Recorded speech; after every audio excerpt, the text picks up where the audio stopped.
Hello, hello. Thank you everyone for joining us today. It's so nice to see all of your smiling faces, people that we've met and new friends. So again, we're so glad that you are here today to join ABCD for their LEAP series. And the next presenter in our sessions here is Melissa Berry, the Cancer Fashionista. So we're so excited to have Melissa. Welcome, welcome. So yeah, Melissa and I met last year at the San Antonio Breast Cancer Symposium, and I just love her attitude and what she's been doing. And then we had a lot in common as we do, and as we talk about here at ABCD and how we make these connections. So Melissa and I both are 12-year breast cancer survivors. Yes. Yay! And yeah, and are so excited to again share our passions with you. And so I just couldn't wait to have Melissa as part of one of our LEAP series. So I'm going to let her introduce herself, tell you all a little bit about her, and then she can get started with the program. Again, thanks for everyone joining us today on our newest ABCD LEAP series. Thank you so much, Carrie, for such a beautiful and warm introduction. I'm so glad that our paths have crossed, and I want to thank ABCD for inviting me. It's such an honor to be here, especially during Breast Cancer Awareness Month. There is so much going on to be here to support everyone. I'm a 12-year triple negative breast cancer survivor. I was a fashion and beauty publicist in my first life. I'll definitely be filling you in on all of that good stuff. But I'm here today for you. You'll definitely hear my story, but I definitely want this to be super interactive. I'm going to keep the staff busy because I want the chat to be, exploding with questions and comments. This is about you guys. Again, it's definitely, I'm here to share my story and my insights and share solutions, but I definitely would love to hear from you, what you're looking to learn. So maybe let's just start with like, where is everyone from? I'd love to get a feel for that first before I dive in. I'm from New Jersey. North Carolina's in the house, Chicago, South Florida. Oh, we have the entire country is representative. This is so amazing. Milwaukee, North Florida. And also, before we get started, if you could maybe let me know if you're early stage or late stage, because I just want to make sure that I hit every note for everyone that's in the room. Be super helpful. Looks like we have a good cross section. Amazing. Triple negative, that's me.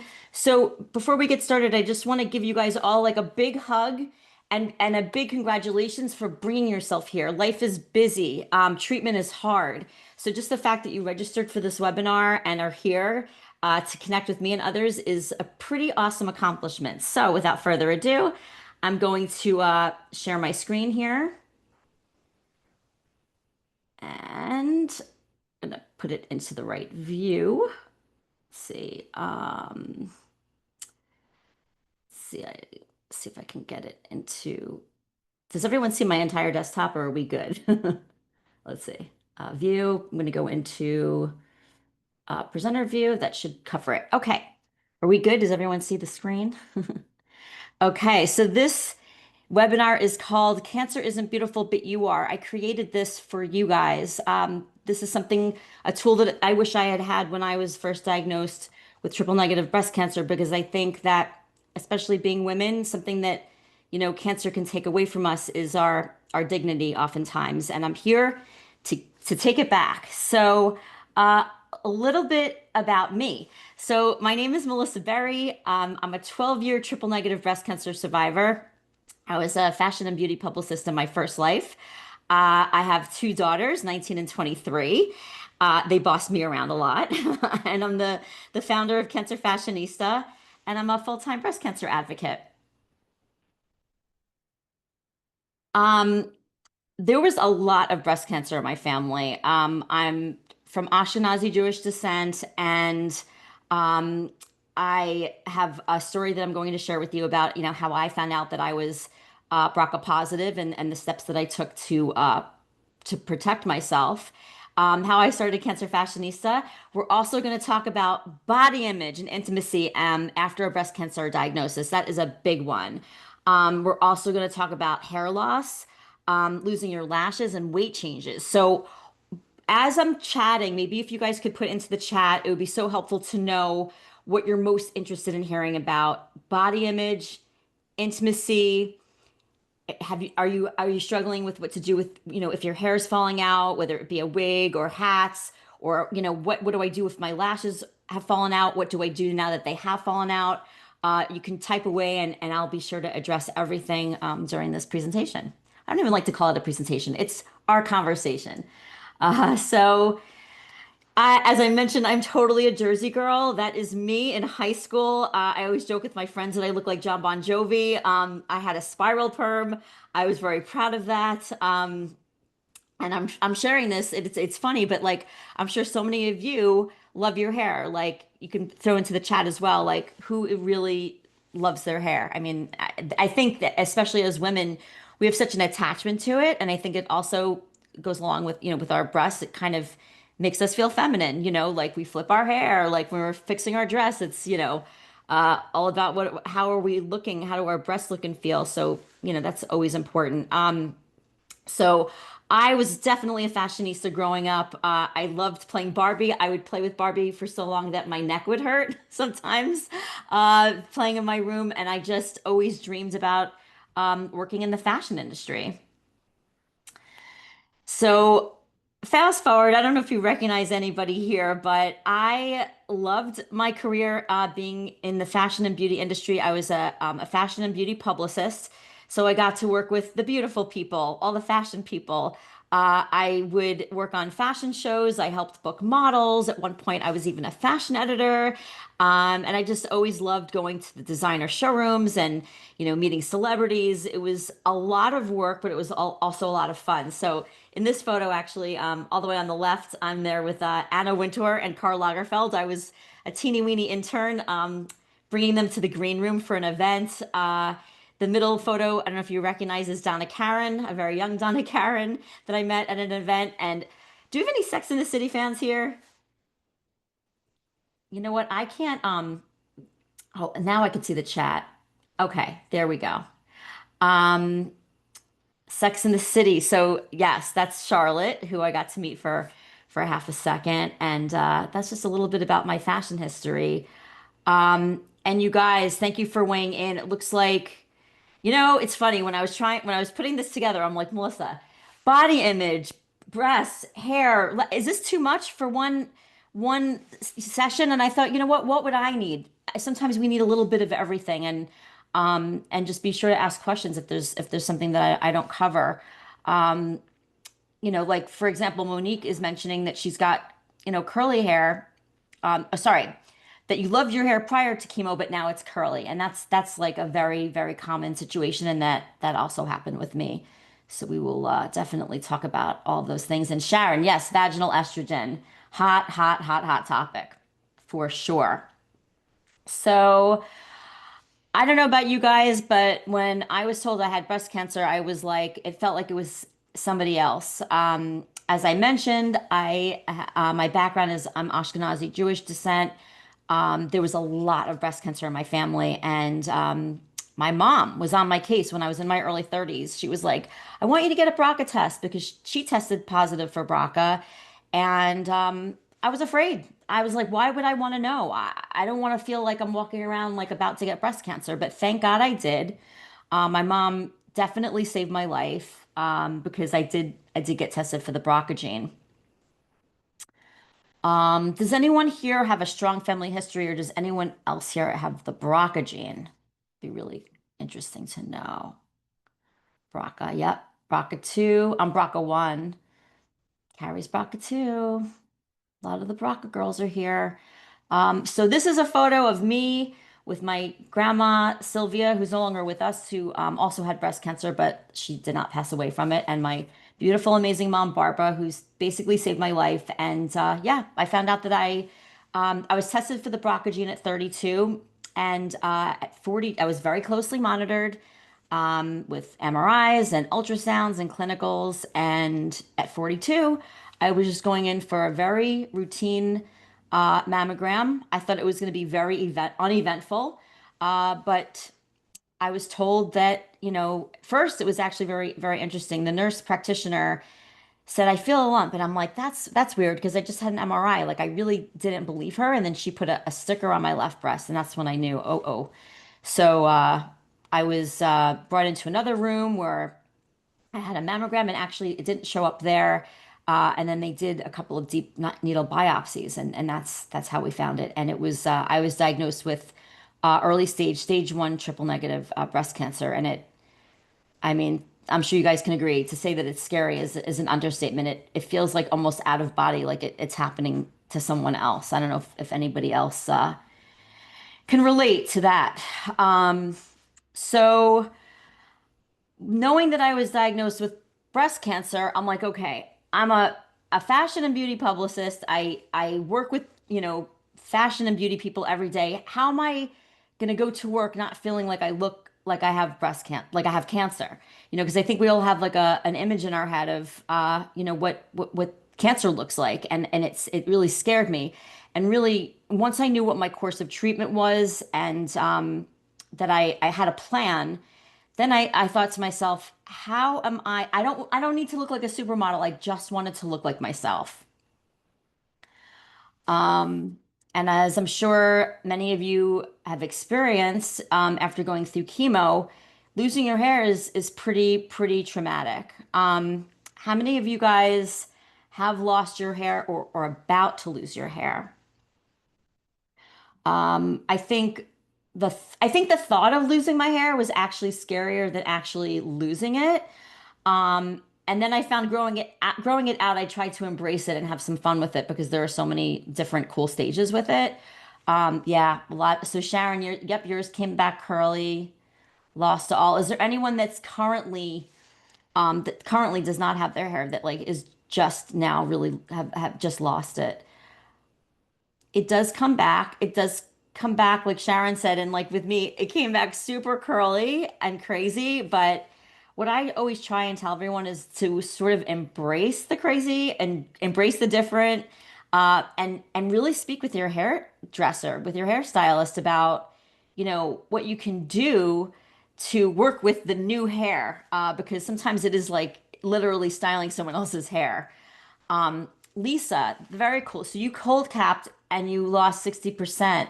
I did not do cold capping, but I know so many women that swear by it, and it's not always an easy thing to do. It's a commitment for sure, but from what I understand, it definitely helps a lot. And I wish I had actually.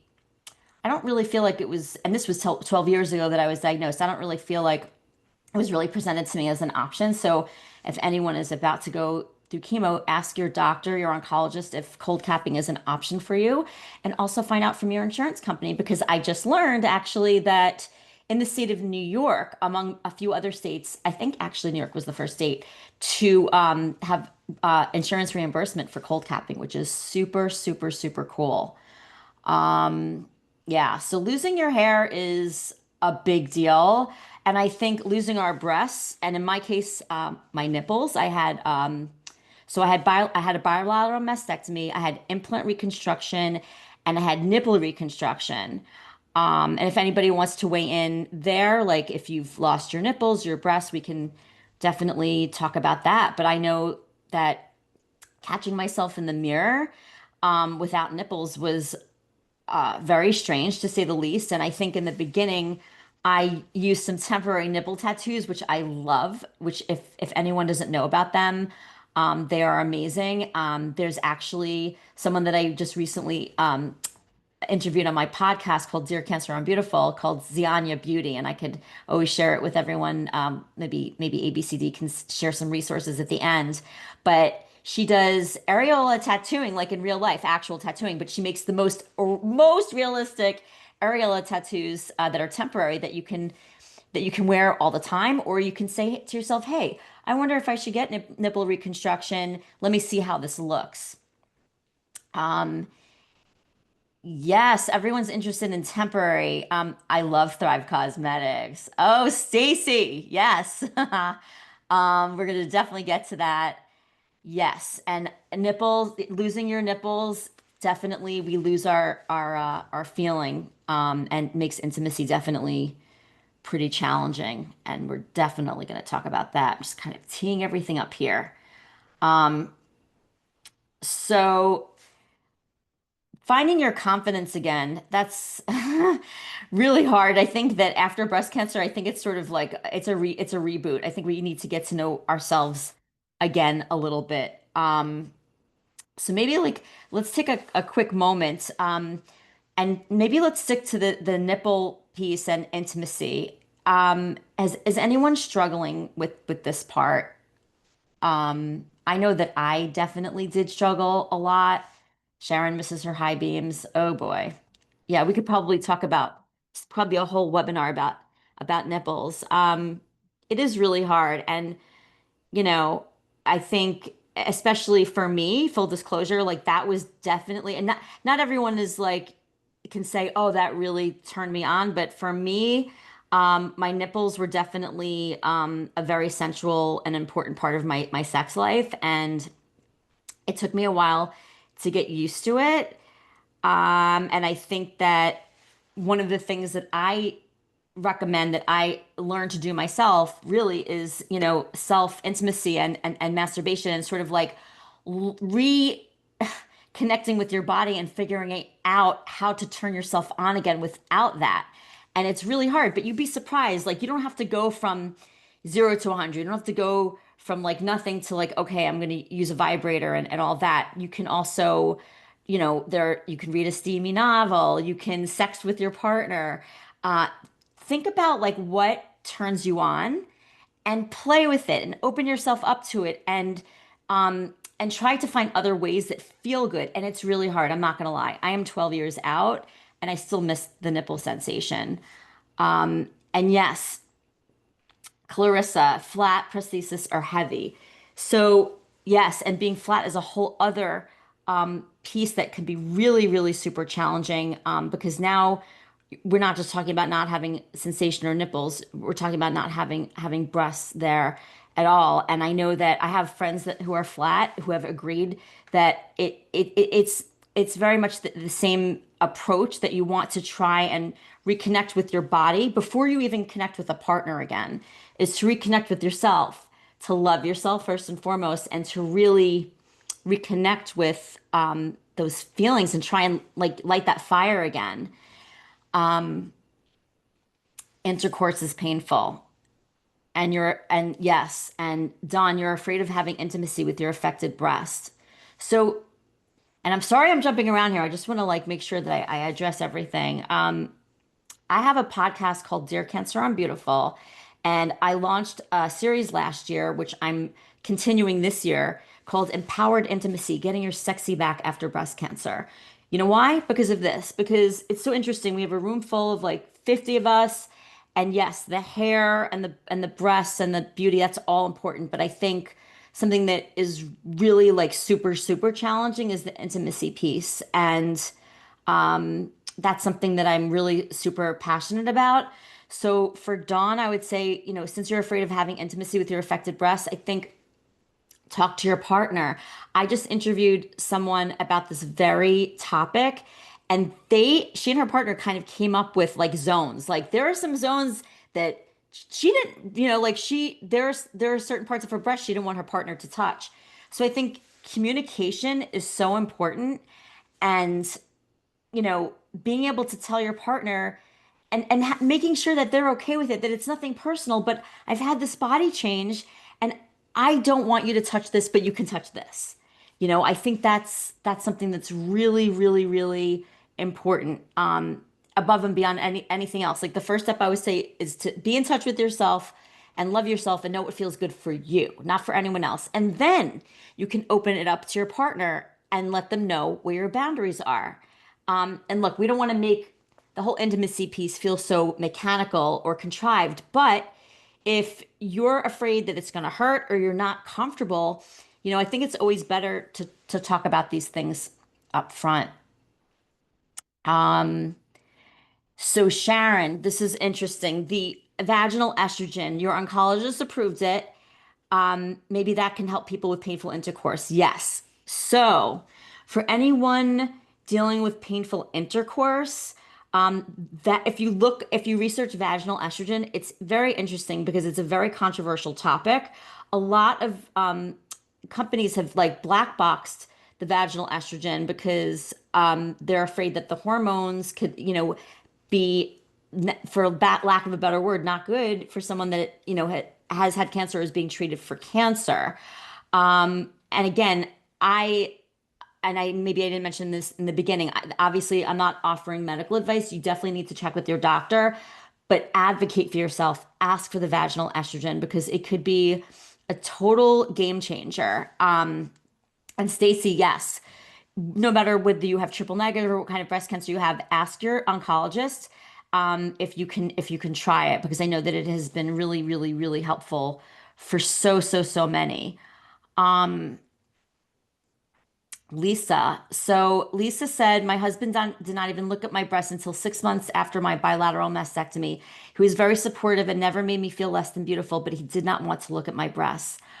Oh my gosh, like, so I could cry because I cannot tell you how many times I hear about this, and it is heartbreaking because we want to live, right? So we have breast cancer and then we have surgery and treatment to get rid of the cancer, and then we feel like what we're left with is like a shell of ourselves. And that's why I'm here, to help reframe and have you take a fresh look at how you perceive yourself and how your partner perceives you. And look, it's a very visual thing too, like breasts and intimacy. And I think it's really important to talk to your partner. Lisa, I'm sure this is probably so hard to talk to your husband about, but the fact that he didn't want to look at them, we don't want to hide them. But maybe there's a way that you could both feel comfortable. I know that something that I tried in when I was first, going through treatment and I had my expanders, I did like a sheer cami. And if you don't have nipples, you could do temporary nipple tattoos. Such a great little hack because then you're not totally covering up because I don't think that you should hide. That's a whole other issue with your partner. But this way, there's a little bit of something between you, and it just kind of creates, also another layer of just like femininity. And then with the nipple tattoo, it could just, sort of reframe how you feel when you look in the mirror and how he looks at you. But I think also if it is an ongoing issue, going to counseling is really important because there may be some other underlying issues, that the fact that he doesn't want to look at you is a big problem, and you want to be able to get through it. And there probably are ways that you can, because you want to be able to retain the intimacy in your life and have a happy marriage. Oh my God. So Shari, yes, Good Love vaginal gel. It doesn't contain estrogen. I love Good Love. It's actually a water-based lubricant. It is fantastic. So for anyone that's having painful intercourse, you don't always have to jump to vaginal estrogen. You could definitely, start with a nice water-based lubricant. So that's really, really, really helpful. Will the session be available after today? I have a friend newly diagnosed that is unavailable to attend. So ABCD, I believe, does share this with anyone that can attend, and I believe they do share it on YouTube, if I'm not mistaken. But ABCD, feel free to totally weigh in.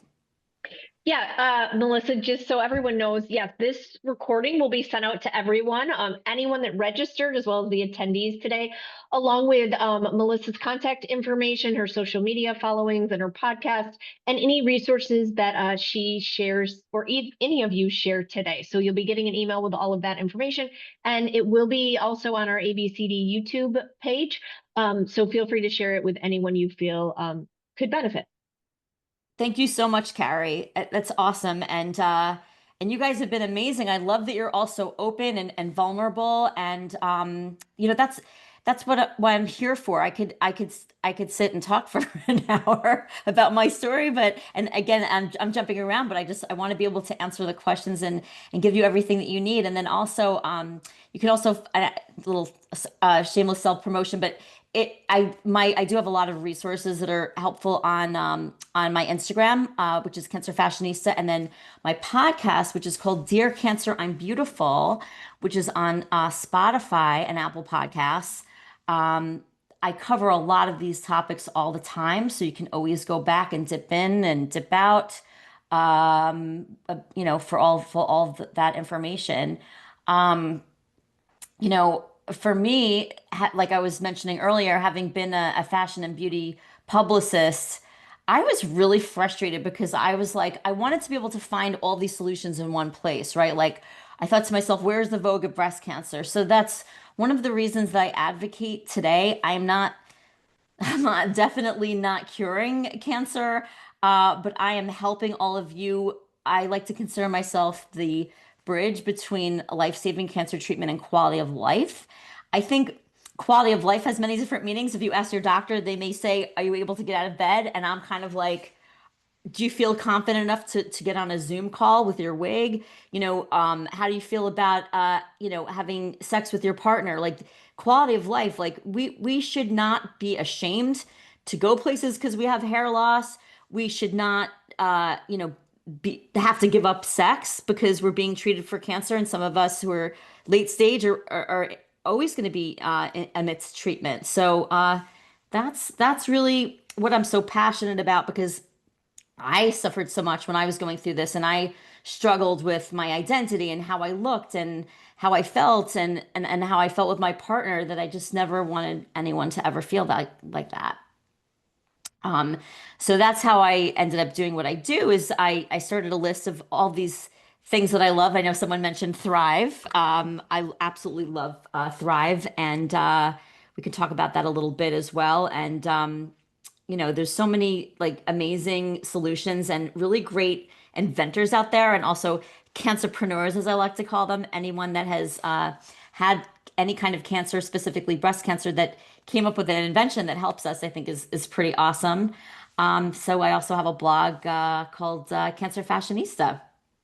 And again, I'm just really here because I want you guys to feel as good as you possibly can through a pretty tough time. Breast cancer is rough stuff, but there are definitely ways to navigate the hard. And I think also, again, kudos to everyone for hopping on this call because I cannot stress, especially if you're newly diagnosed, how important it is to connect with others. If you guys are enjoying chatting with each other here, feel free to, share your information. Nothing is better than having a sister, a big or a little sister to talk to about this stuff, especially someone that, is maybe going through a very similar situation. So in this photo, I'm with my amazing friend Deltra, who is actually stage 4 triple negative breast cancer thriver. She's an incredible advocate. If you're late stage, I highly recommend following her. Her name is Deltra. She's like Madonna. It's just Deltra. You could find her on Instagram, on Facebook, everywhere. And we did, like I mentioned earlier, an entire series called Empowered Intimacy: Getting Your Sexy Back After Breast Cancer, totally dedicated to this very topic, and not just intercourse, dating, divorce, if you're single, being intimate with yourself. All these things are so important, and they're just not talked about enough, I feel. Um, these are some of my fellow thrivers. They're actually both triple negative breast cancer thrivers. Like I mentioned, I'm 12 years. I think my friend Ricky on the right is like 15. My friend Kelly, I think, is almost 20. So I think it's also really important to see those of us that are on the other side and are living our best lives. It's, super duper duper important. So let's catch up on some questions because I really love talking to you guys. Okay. So so Shirley mentioned she hasn't been intimate in years. Yeah, I mean, honestly, when I was diagnosed, I my libido I think was not great to begin with. So it's super super challenging when you're starting from a place when maybe when you were diagnosed you weren't even that sexually active or didn't have that much desire. And something that I talk a lot about is how to not just get your libido or keep your libido, but what if you kind of haven't had it in a long time? And I think I want to encourage everyone to talk to their oncologists, not be afraid. They, I'm hoping, will become more equipped to be able to talk to us about our sexual health. In the meantime, you've got me, but there are more and more doctors that are really taking a closer look at this and being able to help navigate their patients. And if it's pain, please know that if the coconut oil isn't working, there are other things that you can do. I'll never forget that I was once at a panel discussion, and there was a woman sitting next to me, and she had tears in her eyes, and she said, "I'm never gonna have sex with my husband again." And I was like, damn, like breast cancer takes away so much. It takes away our hair, our breasts, and maybe even our dignity. But man, we should be able to enjoy things like sex and intimacy with our partners or with ourselves. And if the over the counter solutions are not working, I cannot express enough how important it is to talk to your doctor, because there are other things you can do, like we said earlier, like the vaginal estrogen and like pelvic floor therapy. Just when you think that maybe you're at the end and there's no hope, please ask your doctor. Do not give it up. Oh my God, Sharon, I'm also a patient of Dr. Toplinsky. She's amazing. I'm hoping that, other doctors are going to be, able to help us in this way. I think it's so important. Um, let's see. You guys are amazing. So Monique is saying, my husband is worried of my husband hurting my reconstructed breast. I underwent radiation as well, so our intimacy has changed. Very, very, very, very hard. And again, like I mentioned earlier, and easier said than done. I think not in the bedroom, Monique, if you can talk to your husband and, when you're going for a walk, and just say, what are you worried about? Are you worried about, are you worried you're gonna like hurt my implant? Are you worried that you're gonna hurt my skin? Like maybe see, especially because radiation, you're sensitive. Ask him what he's afraid of, and then maybe think about what your limitations are. And then you guys can kind of come together and figure out what is inhibiting him and what is definitely off limits to you. And then you can kind of rework your foreplay game, if you will. So maybe you only want him to touch you in certain areas. Maybe you don't want him to touch your breasts at all, at least for now. And that's okay. I think again, communication is so important. April. So went with an approach of touching myself with him watching to understand how much movement you can handle. That's amazing. Then we progressed to him assisting me as I directed. It took a bit before I let him know that I wanted him to jump in. That's amazing. So it's really about, again, I know it sounds like a broken record, talking about it, not in the bedroom. And then, it's going to be trial and error and seeing what works, and, have fun with it and just say, okay, the parts have changed, you guys. We have to, work something else out here. And it may mean that the breasts are off limit, whether it be temporary or I mean, and believe it or not, I have late stage friends that you don't have to have intercourse. And I know that's a tough pill to swallow, but if you can't and it really hurts, there are definitely other ways to have intimacy with each other. I even have a friend who just really enjoys when her partner reads to her or they cuddle. I mean, that cuddling and holding hands while you're watching a movie is totally a form of intimacy that I don't think should be taken off the table. Yes, Megan, thank you. Great point. So talk with your OBGYN also. It's amazing how helpful they can be through this part of our journeys. Absolutely. And there are oncological gynecologists as well who, really have a hyper focus on the cancer side of things.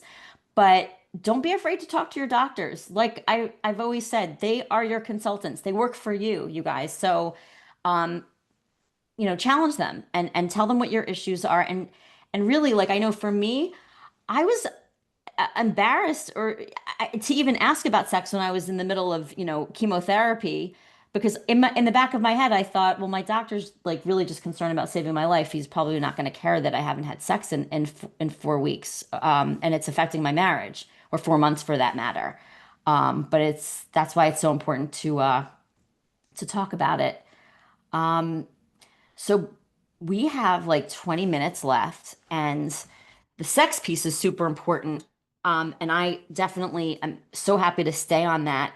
But if you guys want to chime in on any questions that you have about what to wear, like what kind of bra to wear, like maybe you're flat and you don't know what kind of neckline to wear, or you've lost your lashes and what kind of lashes can I wear? What kind of glue can I use? I'm, what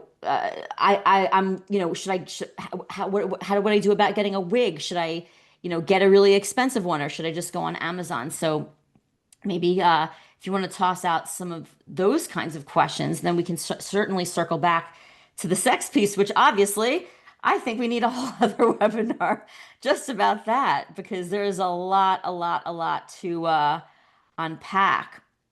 Oh my God, April, that's awesome. At first, I couldn't handle the heaviness of my hubby's touch. We got a feather toy. That was a great intro. Thank you. That's amazing. I'm going to use that trick. That's what a fantastic idea, because then it's sort of tintillating. It's sort of like you're being intimate and playful without the other person worrying that they're going to hurt you, and without you feeling like you're going to get hurt. That is brilliant. Brilliant. I love that. You guys are awesome. Like, I want to hang out with all of you. This is so great. We need to do this again.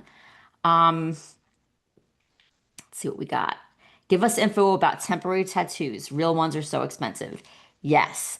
So, there's, if you're on Instagram, and there's also, she has a website. It's called Zianya Beauty, Zyanya.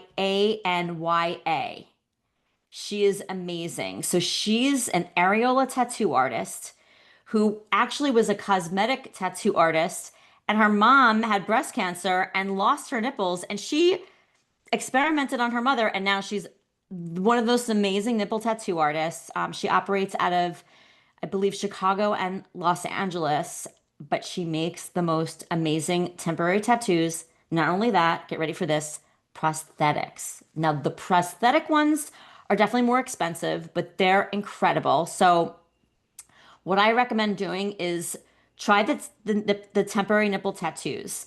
There are a million shapes, sizes, colors. You can look for, nipples that look just like the ones you always had, or look for ones that you always wish you had. I know that because I was a nursing mom, my nipples got a little messed up, to say the least. So I would say, if nothing else, right now they are definitely more symmetrical now that I've had areola tattooing and reconstruction. But the temporary tattoos are amazing because they're temporary. And like I say, it's like trying on a dress. Not keep the tags on, like you can try it on, and if it's not for you, that's cool. You could see what your partner thinks. You could see how it looks under clothing, all of that stuff. But I absolutely love temporary tattoos. And in fact, even though I had nipple reconstruction and I had my areola tattooed, if I could go back, I think the tattooing that they do now, and the temporary tattoos and the prosthetics, are so good. I don't know that I would have done nipple reconstruction, because honestly, it was more painful than anything else. They actually, and again, this is 12 years ago, but they took skin from my bikini line, and yes, so and that was a very painful healing process that I could have lived without, but the result is nice. They do look good. I'm not gonna lie. Um, let's see. Okay. Lisa says, let's see. I have the smallest implants made. Push-up bras do not work. Okay, bra brands. There's only one. Anna Ono. Anono. Anna Ono Intimates. She makes the most amazing bras, camisoles, even lounge pants. And there are two styles that she does for our flat friends. One is called the Jamie and one is called the Maggie. They are gorgeous. So definitely check those out and give it a shot, because what I love is all of her bras are wireless, but the ones for those who are flat are constructed in such a way the seaming is so gorgeous, and there's this beautiful lace detail that it actually looks like contour, even though it's not. It gives like an optical illusion of contour, and they're super comfy. Like you could sleep in them. They're brilliant. Thank you, Carrie, for sharing my resources. Um, and Allison says, Flatty here. I found some flat Facebook pages that give inspiration for how to dress on your bodies. So funny you should bring that up. I have a friend on Instagram. Her name is Erica Deline. Her last name is spelled Deligne. And her Instagram handle is Delightfully Deline. And she's a flatty and a stylist. Hello. Uh, Amazing. So just yesterday, someone was, I have a post that said, ask me anything. Someone was asking, I'm flat. What the heck do I wear? And you know what her go-to is? Well, first she says layering is key, but she likes to do a V-neck cami with a blazer over it and like amazing layered jewelry. She also said a mock neck is really super flattering when you're flat. And just having fun with scarves and neckties and also accentuating your waist and giving sort of like an optical illusion again. You could do high-waisted jeans or pants or an A-line skirt. And also ruffles are super feminine and it sort of gives, again, it's sort of like an optical illusion. So and she on her Instagram, she has a style guide, I believe in her links, so you can download that, and it's so amazing. She's amazing. I love her. So I hope, Allison, that you have found that to be helpful. There we go. Oh, Carrie, this is great. Yes, Monique, Anna Ono does sell bras on Victoria's Secret, which is so cool. And Donna for you is the founder of Anna Ono, is a dear friend of mine. I'm so proud of her because she's been working on this a long, long, long time, and has recently now in Victoria's Secret, which is awesome. Yes. Oh, Terlisa. Oh my God. My friend Terlisa is here. Says, I have found that working on my mental health care and getting in tune with my own self has been a life changer. My body has changed a lot, but I love life. I love me. Amen. I love you. I love that you said that. And while we're on this topic, talk therapy, I say, is better than Xanax. If you're feeling down about any of these things, you guys, cancer is a big deal. It rocks your world. It turns you upside down and inside out. Did with me. Um, I love my talk therapist. You have to definitely find a good one, but it helps so much to just even talk about this stuff with someone else. And even if they're not like a licensed sex therapist, so many therapists counsel couples. They can give you some guidance about even just the communication part and how to navigate it if you're really, running into trouble with all that stuff. Yes, Shari has a great counselor through her cancer care program. Um, and through my podcast, Dear Cancer and Beautiful, I also talk about nutrition, which is really important. I mean, there's so many topics. I don't know, no obligation, Carrie, but I feel like we're gonna have to do this again because there are a lot. I'm throwing a lot of topics out here today, but there's a lot to unpack. But I just love how open you guys have been. This is really, really, really awesome. Um, just to touch on this again for anyone that's going through hair loss, there are so many alternatives out there. I had a wig, and I don't know if anyone knows this. I didn't know until I had cancer that some insurance carriers actually cover a good percentage of it. They call it a hair prosthesis. So in my case, this was weird. It covered 90% of a wig prosthesis, one person per household per lifetime, something like this. So I got like a $5,000 wig for $500. It is still sitting in my closet, but listen, she was great. The wig was great, but like I always say, because I was treated in the summer, it was like wearing a ball gown in the summer. I ended up wearing, it's on Amazon. You could just Google it, baseball hat with ponytail or hair extensions. I ended up wearing a black baseball hat with hair connected to the back more than anything. And it's awesome because wigs are great, but you have to really be good at like figuring out like the where the scalp begin, like the hairline thing is a whole thing. But with a baseball hat, you smack it on and off to Trader Joe's you go, wherever. Drop the kids off at school. go for a walk with your friend, and even now it's great if you're having a bad hair day. It's fantastic. Um, I love this. Shirley, I have this saying that I tell anyone with cancer. I have cancer, it doesn't have me. I mean, I would love to make a bumper sticker. That is so true. Like I always say, cancer can take away the beautiful essence of the beautiful woman that I am, but it can't, sorry, cancer can take away many things, but it can't take away the essence of the beautiful woman that you are. That's what I'm here for. I'm here to be like the goalkeeper. If you get anything out of today, you are beautiful. All of you. Each and every one of you are beautiful inside and out. Your partners are pretty damn lucky to have you, and there are solutions and there are ways to get around these bumps. I promise you. It's never easy, but there are ways, and I think that I just want to thank ABCD for having this platform. I think it's so important. What better way for me to be able to sit in my living room and speak with all of you, so many of you today, and share my insights. I'm not sure how much more time we have. I could do this all day, but Carrie, maybe let me know how much more time we have, and if you guys want to ask any other questions. And then, like, it doesn't end here. You can. I'm at Cancer Fashionista on Instagram. I answer all of my DMs, all of them. So if you guys need anything, I'm your BFF. That's what I always like to say. You know, we all have friends, we all have family, but unless you've gone through breast cancer, if it's so hard to really understand it. So consider me your breast cancer BFF, and I really want to help you with everything that you're going through because none of this is easy. It's not easy, but it's also not impossible.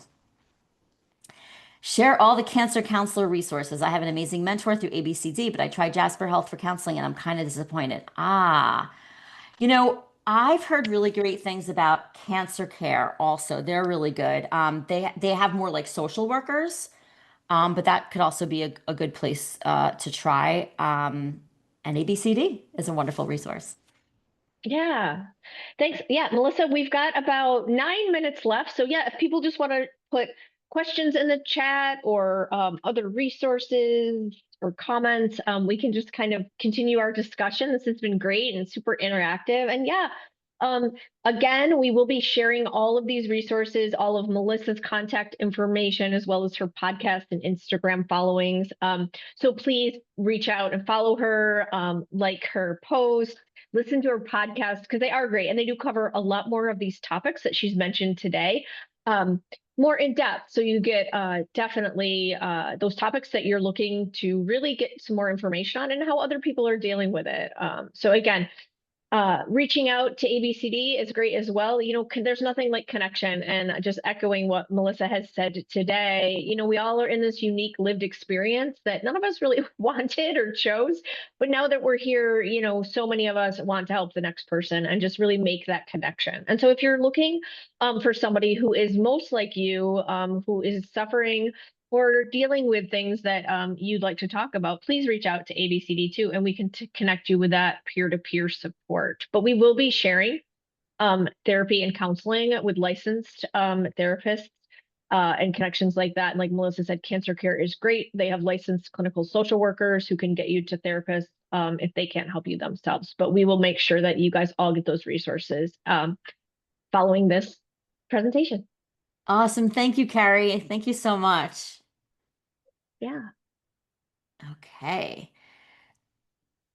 Let's see. Donna, 8 years out, and my brain is taking in all the changes to my body and feeling some of the same feels as when first reconstructed. Any advice for feeling whole again? Yes, it is really challenging. And I would say it's almost like you have to change the narrative. It is so hard to wrap our heads around the fact that we are changed. We're changed forever. It doesn't necessarily mean a bad thing. And I think I want to take away the whether you're less than or whole. We're whole no matter what. Nothing can make us less than whole. But I think it's about accepting your new you, embracing her, loving her so much. It took me a long time. I remember when I had breast reconstruction and I didn't have nipples, I would walk past my mirror and I wouldn't have nipples. And I'm like, damn, I had breast cancer? What the F? And so I guess as I'm saying this, a lot of this is acceptance and saying, you know what? Go me. I am being treated for breast cancer. I'm beating this thing, or I have beat it. And these are my love scars for myself. I took care of myself. This is evidence that I've removed cancer and I've taken care of myself. And all these other things are cosmetic, and that's why we have areola tattoos and we have amazing bras and all the things to make us feel pretty. But I don't want anyone to not feel whole. We are all whole, absolutely, without a doubt, and maybe even better than before. Amen, sister. You guys are so cute. Oh my God. Oh, okay. Lisa recommends recommendations for extremely dry facial skin. So I really love La Roche-Posay. They have really great products and they're free of parabens and all of those things. And I know that oncologists recommend it. It's funny, just in case anyone had asked, I actually have they have something called the Cicaplast. I'm not saying this right. The Cicaplast Balm. It's Cicaplast. And from what I understand, it's a soothing therapeutic multi-purpose cream. I know that, again, I can't give medical advice, ask your doctor, but that this is also very good for radiated skin. Um, and I love for really extremely dry facial skin, Lisa, they have a double hydrating facial moisturizer that is the bomb.com. It is so good. It like really gets in there, but you could put your makeup on and it doesn't feel greasy. See. Oh, you guys are so cute. Although I'm nippleless, I'm very happy with my new boobs and belly. Go, Sheena. I love it. Yeah, not everyone ends up getting nipples. I know a lot of people that don't, and I have a friend who you should also follow on Instagram. Her name is Danny Trops, Dantrops. She does not have nipples, but she tries all kinds of things, and she's also a wonderful advocate of mental health and breast cancer. So many good nuggets from her every day. She inspires me. I love her. I like flat tummy from Tram Flap. That's right. There we go.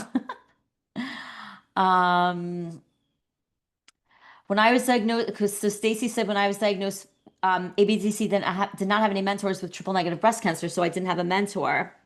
Um, well, ABCD, I could be your TNBC mentor, but I'm also going to mention that I am a previous board chair and also a board member of the Triple Negative Breast Cancer Foundation. And we're based here in New Jersey. We're very homegrown. You can reach out to us. You can reach out to me. We have really awesome Zoom calls every month. If you go to the Triple Negative Breast Cancer Foundation Facebook page or their website, it's tnbcfoundation.org. And they have Zoom meetups. They have one called Metastatic Mondays for our metastatic sisters. They have Thriver Thursdays. That's great for everybody. TNBC is definitely a unique breast cancer, so that's why we have our own little website and foundation and Zoom calls and all that. So I definitely encourage you to join those.